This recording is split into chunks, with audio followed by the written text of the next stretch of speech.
എല്ലാവർക്കും സുഖമാണെന്ന് വിശ്വസിക്കുന്നു. ഇന്ന് നമുക്ക് ക്യാരറ്റും ബീട്രൂട്ടും കൂടെ ഇട്ട് ഒരു തോരൻ ഉണ്ടാക്കാം. അതിനായിട്ട് ഞാനിവിടെ 2 ചെറിയ ക്യാരറ്റും 2 ചെറിയ ബീട്രൂട്ടും എടുത്ത് അരിഞ്ഞിട്ടുണ്ട്. അതിൽ തന്നെ 2 പച്ചമുളകും കീറിയിട്ടുണ്ട്. ഈ പച്ചമുളകിന് ഒട്ടും എരിയില്ലാത്ത, അതുകൊണ്ടാണ് ഞാൻ 2 എടുത്ത്. നിങ്ങളുടെ എരിയുടെ അനുസരിച്ച് നിങ്ങൾക്ക് യൂസ് ചെയ്യാം. 2 പച്ചമുളക് അരിഞ്ഞിട്ടിട്ടുണ്ട്. 1 തണ്ട് കറിവേപ്പില ഇട്ടിട്ടുണ്ട്.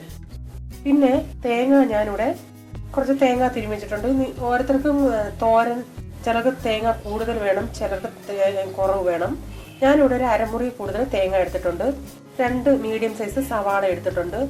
വീണ്ടും 1 തണ്ട് കറിവേപ്പില, 1/2 ടീസ്പൂൺ മഞ്ഞപ്പൊടി, 1 നുള്ള് പെപ്പർ പൗഡർ, കുരുമുളക് പൊടി, ഉപ്പ് ആവശ്യത്തിന്. നമുക്ക് ആദ്യം ഈ അരിഞ്ഞു വെച്ചേക്കുന്നതിൻ്റെ അകത്തോട്ട് ഈ മഞ്ഞപ്പൊടി ഇട്ട്, ഞാൻ ഇത്രയും കുരുമുളക് ഇടുന്നുണ്ട്. ആവശ്യത്തിന് ഉപ്പും ചേർത്ത് നമുക്ക് കൈ കൊണ്ട് തന്നെ ഇതൊന്ന് ഞെവിടി വയ്ക്കാം. നല്ലതുപോലെ ഞാൻ ഞെവിടുന്നുണ്ട്. നല്ലപോലെ ഒന്ന് ഞെവിടി എടുക്കുക. നല്ലപോലെ ഞെവിടി വെച്ചിട്ടുണ്ട്. ഇതിൽ ഞാൻ 2 കുഞ്ഞ് വെളുത്തുള്ളി അരിഞ്ഞ് ചേർത്തിട്ടുണ്ട്. പിന്നെ ഇൻഗ്രീഡിയൻസ് കടുക് പറയാൻ മറന്നുപോയി. കടുക് നമുക്ക് ആവശ്യമാണ്. ഇനി നമുക്കിത് എങ്ങനെ ഉണ്ടാക്കുന്നതെന്ന് നോക്കാമേ.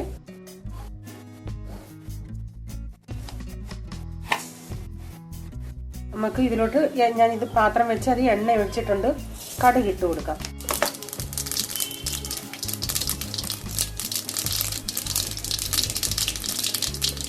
ഇനി കറിവേപ്പില ഇട്ട് കൊടുക്കാം. ഉള്ളി ഇട്ട് വയ്ക്കാം.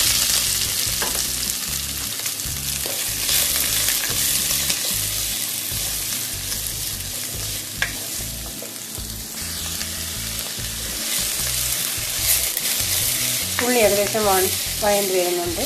ഒന്ന് പച്ച വാടുമ്പോഴത്തെ നമുക്ക് തേങ്ങ അങ്ങോട്ടിടാം.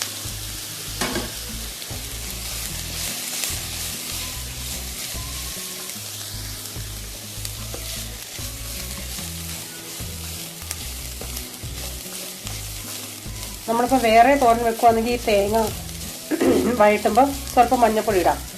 ഞാനിപ്പോൾ ഇതിൻ്റെ അകത്ത് മഞ്ഞപ്പൊടി ഇട്ടാലും ഈ ബീട്രൂട്ടിൻ്റെ കളറും കൊണ്ട് ആ മഞ്ഞയൊന്നും നമുക്കറിയാൻ പറ്റത്തില്ല. അതുകൊണ്ട് മഞ്ഞൾ വെള്ളം ഇട്ടില്ലേലും കുഴപ്പമില്ല. ഇടുന്നവർക്ക് വേണേൽ ഇച്ചിരി മഞ്ഞളിടാം.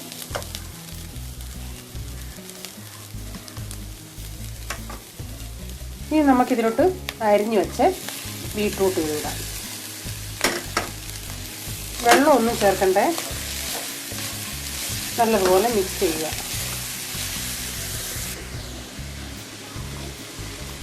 നല്ലതുപോലെ മിക്സ് ചെയ്ത് നമുക്കിങ്ങനെ പ്രസ് ചെയ്ത് ചെറിയ തീയിൽ, ഏറ്റവും ചെറിയ തീയിലൊന്ന് നമുക്ക് വേവിക്കാം. അടച്ചു വെച്ച്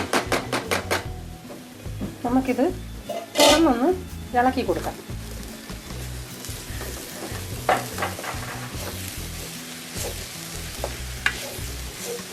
ഇളക്കി കൊടുത്തിട്ട് നിങ്ങൾക്ക് നോക്കാം വെന്തോന്ന്.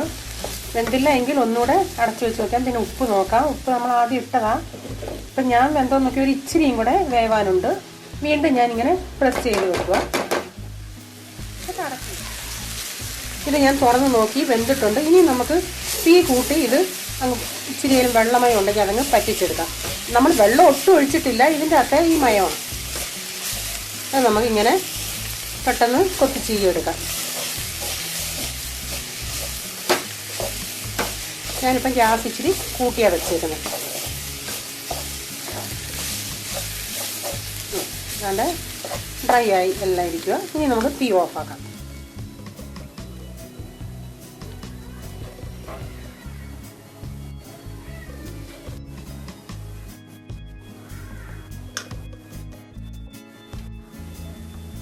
നമ്മുടെ ക്യാരറ്റ് ബീട്രൂട്ട് തോരൻ റെഡി ആയിട്ടുണ്ട്. എളുപ്പം ഉണ്ടാക്കാവുന്ന ഒരു കൂട്ടാനായത്. ഈ വീഡിയോ ഇഷ്ടപ്പെട്ടാൽ നിങ്ങൾ ഷെയർ ചെയ്യുക, ലൈക്ക് ചെയ്യുക. സബ്സ്ക്രൈബ് ചെയ്യാത്തവർ പ്ലീസ് സബ്സ്ക്രൈബ് ചെയ്യുക. ഇതുപോലുള്ള കൊച്ചു കൊച്ചു വിഭവമായിട്ട് നമുക്ക് വീണ്ടും കാണാം. Bye. God bless you. Thank U.